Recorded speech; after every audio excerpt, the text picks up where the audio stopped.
欢迎回来，新闻现场。民众如果在咳嗽的时候，如果是服用了止咳化痰药还没有效果的话，不妨可以转由中医调理，再搭配饮食，让病情来获得控制。咳嗽一定要尽早治疗，否则会变成慢性支气管炎。中国医药大学附设医院日前就召开记者会，谈咳嗽的中医诊治。临床上看到很多患者吃西药那个止咳化痰药，其实效果都是有，但是没有吃之后又开始咳。那这个时候我们就会考虑超过8个礼拜，或者是4个礼拜还没有完全好的话，那我们可能考虑要来看中医来调理你的体质。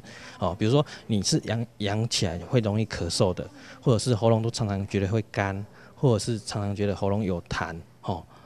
或者是说咳到后来都容易胸闷啊、心悸啊，这种因为体质的关系造成这种慢性咳嗽，然后一直都不会好的，这个可能这个时候就是我们找中医来治疗咳嗽的时机。